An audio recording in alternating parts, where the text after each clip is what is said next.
Hello and welcome to Metro Talk. I'm Lori Artis, today filling in for Kent Shuffle, and joining us as usual to my right is the publisher of the Telegraph, Jim Schrader. Jim, welcome.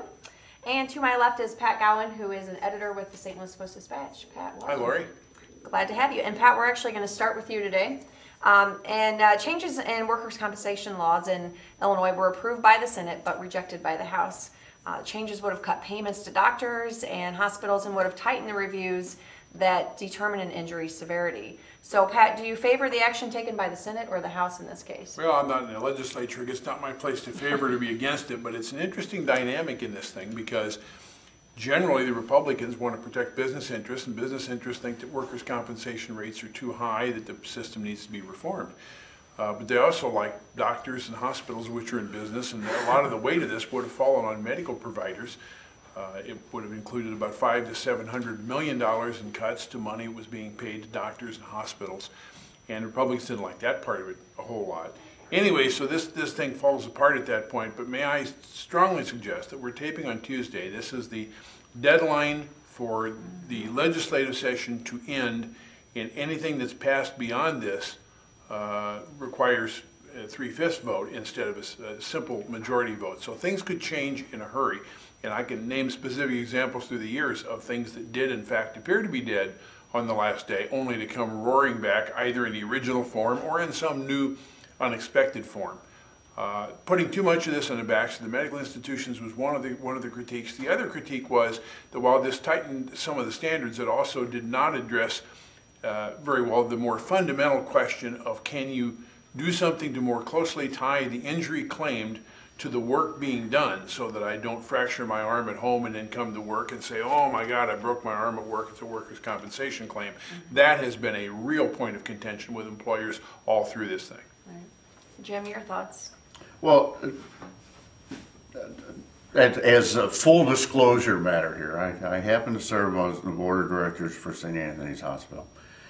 And what I didn't like about this bill, because one more time, the idea was to save $500 million by just arbitrarily reducing payments to doctors and hospitals under these workers' comp cases. No proof of what it costs to provide the service, no requirement to double check on how that would impact the doctor, how that would impact the institution. There was no claim of whether or not there were needless testings. We're just going to cut $500 million in payments to doctors. That in and of itself, I have a problem, because that's just a matter of creative financing to try to save $500 million. We don't know how we're going to do it, but if we just cut everybody across the board, that's the way we'll do it. What bothers me a bit about this is, apparently our workers' comp system is so broken in the state of Illinois that one representative wants to just throw the whole thing out and just say, okay, everything has to go before a court. Everything has to, if you are claimed to be hurt at work, you have to sue, then, you know, the judge, or in some cases an arbiter, will decide, and the money that we saved in flawed workers' comp payments will pay to hire additional judges so we don't get backlogged in the court systems. I find that cumbersome as well.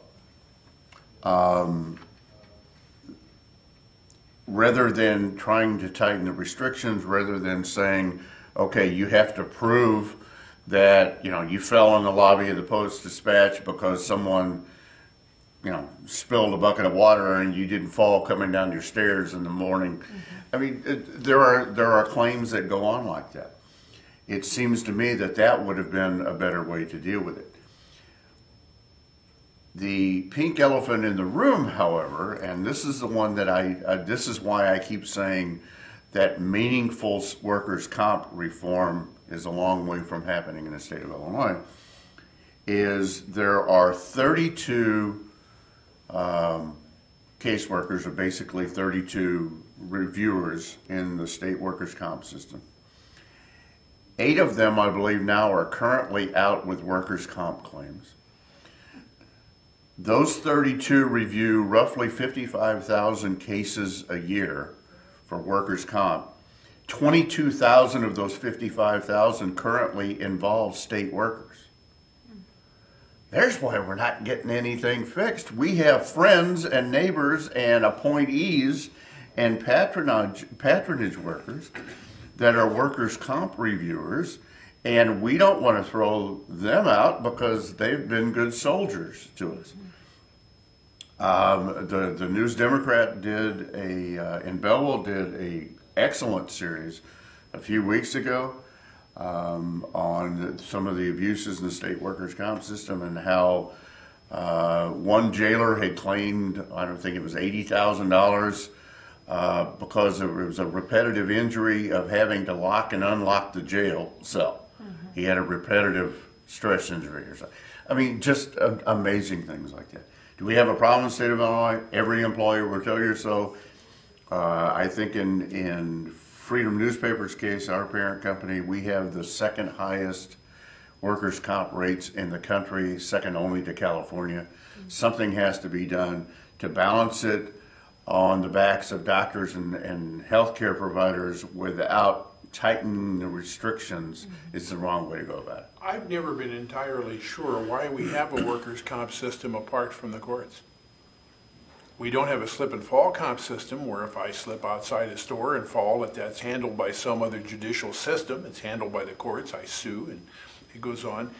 Your example was kind of interesting to me that if Lori comes to visit me at the Post Dispatch and I'm working and I come down to the lobby to meet her and escort her up to the newsroom and we both slip and fall on the wet floor, she'll sue them in court. I'll have to go through the workers' compensation system. I don't know that makes very much sense. I'm not entirely sure what the workers' compensation system is designed to accomplish as a subset of the judiciary. If I knew better what the point was, then I'd have a better understanding, I guess, of why it shouldn't be in the courts, but I'm not entirely convinced that it shouldn't be. I think once upon a time, it was basically to cut through the red tape. If you sue an employer because you're hurt on the job, in theory, all of your medical bills while you're being healed or rehabilitated falls upon you until you go through the court system. And at such time, it's adjudicated and an award is made and then you are made whole. The workers' comp system basically circumvents that so that you don't have out-of-pocket while you're going through the healing process and when you're going through rehabilitation. That is billed directly to the employer, to the workers' comp provider. Presupposing that the fault in the incident was the employer's. And that is always the hitch in the get along. And not only presupposing it, but in Illinois' case, not even particularly requiring that I prove otherwise. I think everyone has heard of war stories at their places of business, or a friend of a friend, heard of somebody that, wrenched his back swinging a golf club on Saturday morning on his weekend hacker, and he got to work Monday morning in miserable pain, but made it through the first couple of hours until nobody was around and he could claim he hurt his back at work because he tried to pick up a bag of sand. And what I still don't understand in your example is if Lori and I both make that fall, she'll have to wait for her money until it comes through the court system. It still doesn't make very good sense to me why it's a different system and why we haven't set up different subsystems for other kinds of claims. My guess is it was a kiss to the union workers sometime along the line in the state of Illinois. That would be my guess, because it basically makes the employer guilty or responsible, and it takes the out-of-pocket expense out of the way for the worker. That would be my guess if we went back and researched it long enough. Well, we will get to a few more topics today, but we do need to take a quick break. Please stay with us. We'll be right back with more Metro Talk. Hi, I'm Audrey LaCasey, and I'm from Alton, Illinois. I love music, and that's why I came to Lewis & Clark. It's been an amazing experience here at Lewis & Clark, working with students that are so talented, coming from all over the area, and they work so hard to follow their dreams. The music faculty at Lewis & Clark they're fantastic, and they're there every step of the way to push you to follow your dreams. One of the unique opportunities that I have had at Lewis & Clark is being able to record my own music with a fellow student here. Being able to record our music has opened doors for us in the music industry. My long-term goal is to finish here at Lewis & Clark and then to transfer to a 4-year school and finish my degree in music performance. I would recommend Lewis & Clark to another student because it is definitely a great place to get started and it can open so many doors for you.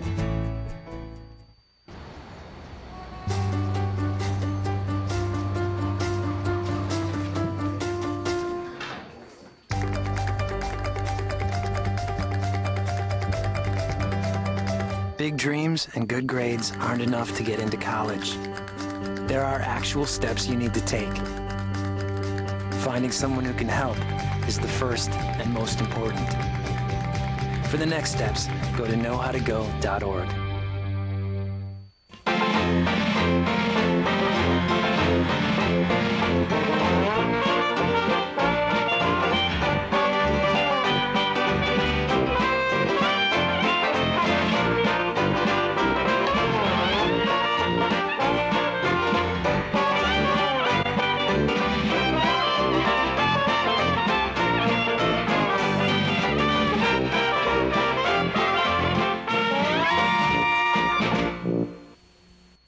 Welcome back to Metro Talk.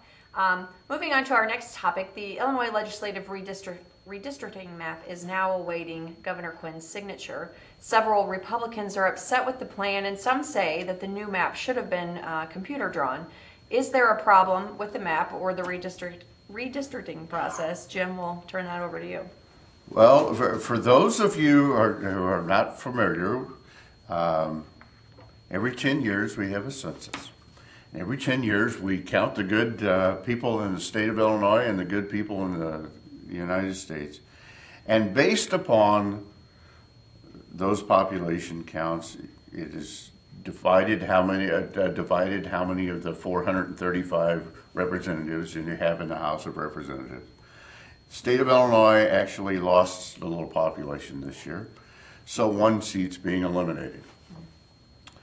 The Illinois Constitution says that the party that is in power, that holds the majority in the state legislature, gets to redesign the map every 10 years. Sometimes we get to add a seat, sometimes we get to take away the seat. In this particular case, we get to take away a seat.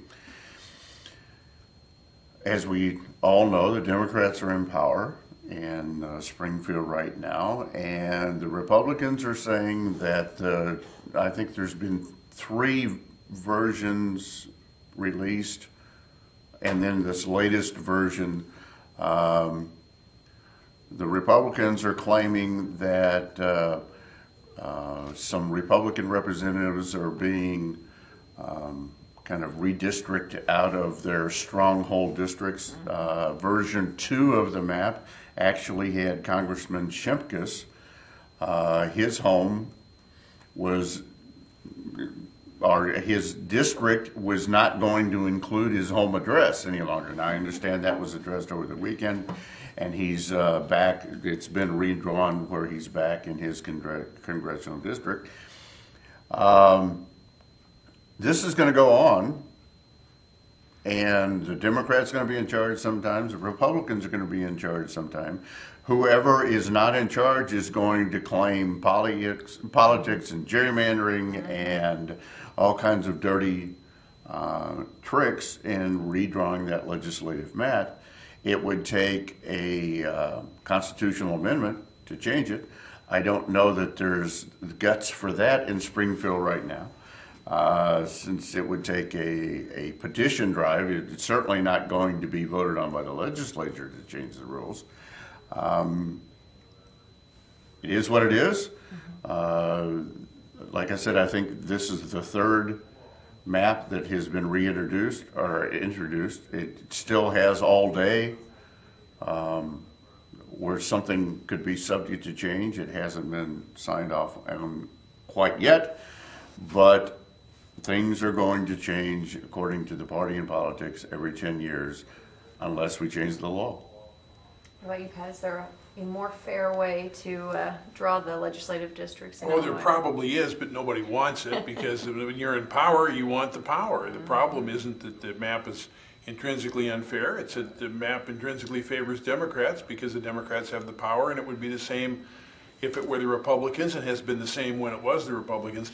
I wish I had a green screen map of Illinois so I could stand here and point, but I can't do the map thing. But consider, and I haven't seen, I don't think, the latest version of this, but to give you an idea how easy to understand how compact these things are, imagine living in Collinsville and there are 18 congressional districts. Imagine dividing Illinois into 18 pieces. Imagine living in Collinsville and being in the same congressional district with someone in Bloomington. Right. That's a 2.5-hour drive straight up an interstate highway.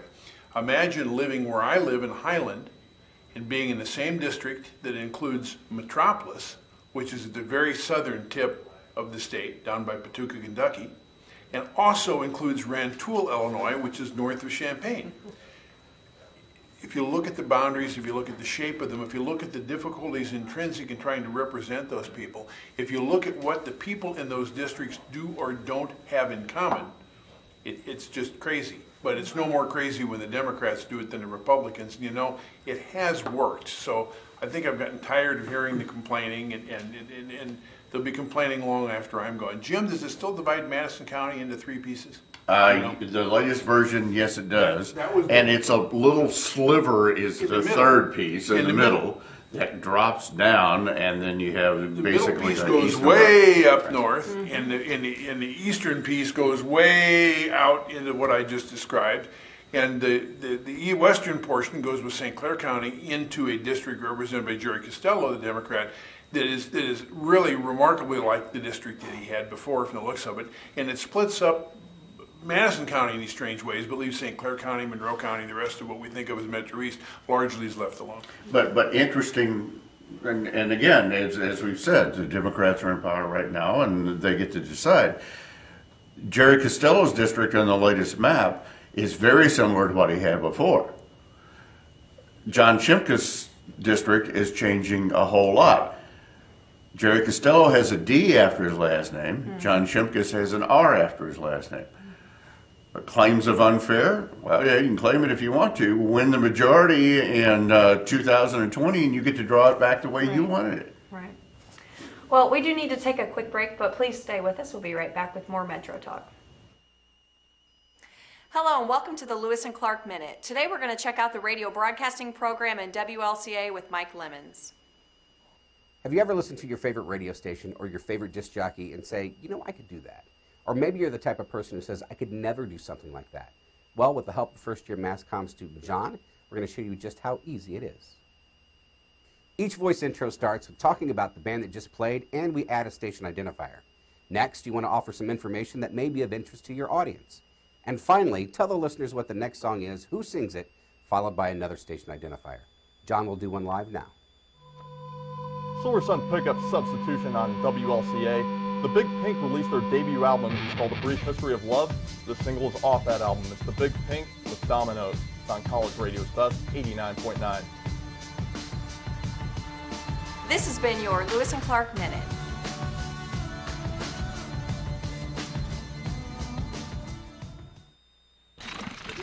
What's that? I don't know. Something I kind of made. Ooh, what's it do? What do I do? Well, thanks for asking. I ring my bell and I like to dance. What do I do? Well, thanks for asking. Ow! Yeah, it still needs a little work. Anything's possible. Keep thinking. Get started on your own inventions or just play some games at inventnow.org. Sounds like you could use some Van Gogurt. It's fortified with arch-rich nutrients to improve your math and reading skills. Catch! Van Gogurt, thanks. So what's the deal with your ear? Always with the ear, huh? Feed your kids the arts. For 10 simple ways to learn how, visit AmericansForTheArts.org. Hello and welcome back to Metro Talk. Our next topic discusses the debt of Illinois, and Illinois Treasurer Dan Rutherford, who says he'll do whatever he can to keep the state from borrowing any more money. But Governor Quinn says that's a mistake, and adds that the state should borrow and use the funds to pay off our debt while the interest rates are low. So who's correct in this debate, Rutherford or Quinn? And Pat, we'll throw that to you. Well, I really don't know. And of course, again, the same warning as before, anything can happen while the legislature's in session, and we're taping while it is, but Right. presumably they'll be gone by the time people see this, so things might change. The Senate bill, which was shot down, wanted to borrow about $6 billion debt consolidation loan. This is like when you got a bunch of credit cards with high interest rates, and you borrow on a card that's got a teaser rate for a low interest, and you put it all on that card and you pay it off. That's what Governor Quinn has proposed, borrowing about $8 billion, more than a Senate version, although he supported the Senate version at $6.2 billion. It would allow the state to pay off vendors who are already getting interest on the money that they're waiting to be paid. So you're going to pay interest one way, you're going to pay the interest the other way. Everything I've seen about the loan consolidation seems to make sense to me on its face. And it's been very controversial in the General Assembly. And I think the fear is, among some people, Republicans for sure, but maybe some Democrats as well, is when you do this, you kind of do this once, and then you got to be true to it. Then you got to stop borrowing. You got to pay down the big loan. And you know, if you're my wife and I want to do this, but you don't trust me to pay down the big loan, you may squawk about this, afraid I'm going to go on another tear with my credit cards, and we're just going to end up in worse shape than before. That is what the critics of it are afraid of. This isn't really about borrowing. It isn't really about credibility. It's about trust. Can you trust these people to do what they say they're going to do? Now, Rutherford, the state treasurer, is not elected to make the policy of whether we borrow or not. He has said, he's Republican, he has said that he would discourage Wall Street investors from buying the loans, which would be a way of sabotaging it. But I'm a little disturbed at the idea that somebody who's essentially elected to be an administrator and a caretaker of the money would inject himself so far into the policy as to try to subvert something that could be passed by the legislature and signed by the governor. If he did that, it seems like that would be overstepping the bounds of the office from my point of view. Now, I'm not the state treasurer. Maybe he sees his job differently. That would be up to the voters to decide. But that would seem like a kind of unusual part of play of politics. Jim, what about And you? I also suspect that Treasurer Rutherford has higher political aspirations than the office of treasurer. And this could be some jockeying for that position.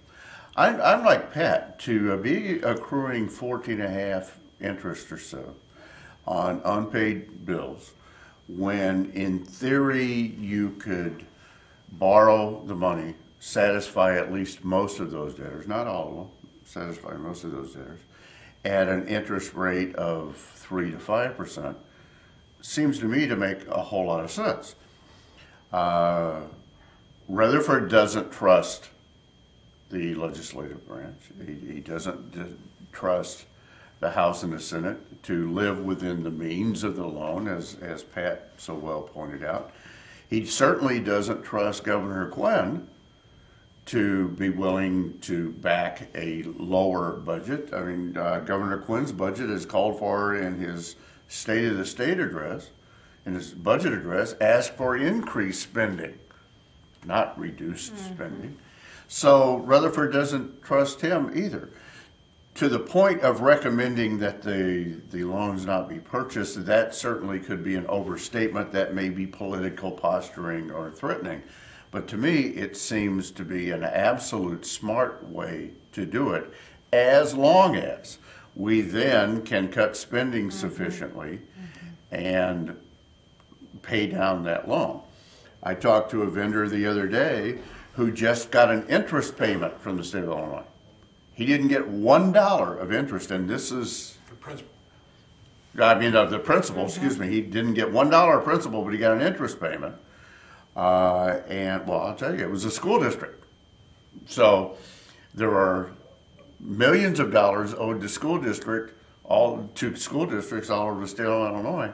Apparently, we're cutting interest checks now, which is like paying the minimum balance on your credit card. And we all know that you will never pay off your credit card if all you pay is the minimum balance.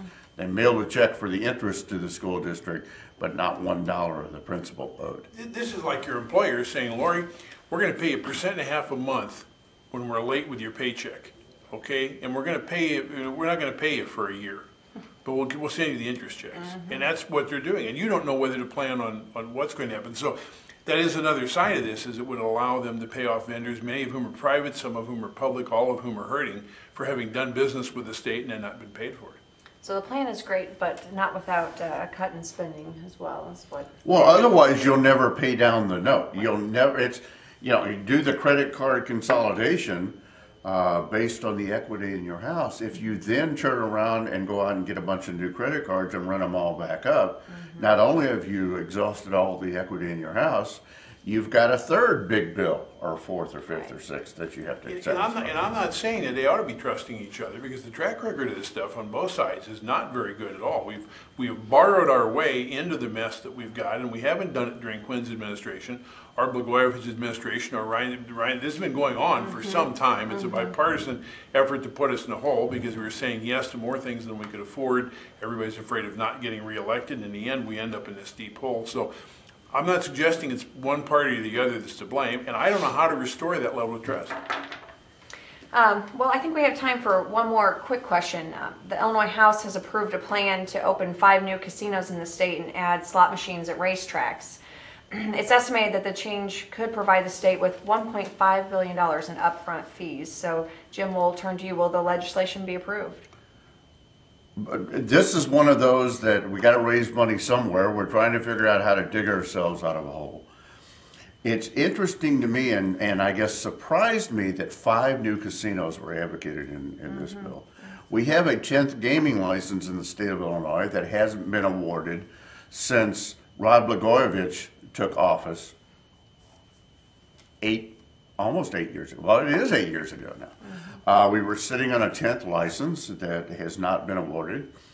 We still haven't figured out what to do with that. And then all of a sudden, not only are we going to do that one, we're going to do 5 more that apparently there doesn't seem to be a great hue and cry for. But I guess the idea is if we license them, then somebody will come up with the money to build a casino. The existing casino owners have a problem with it because they say they're cutting the pie.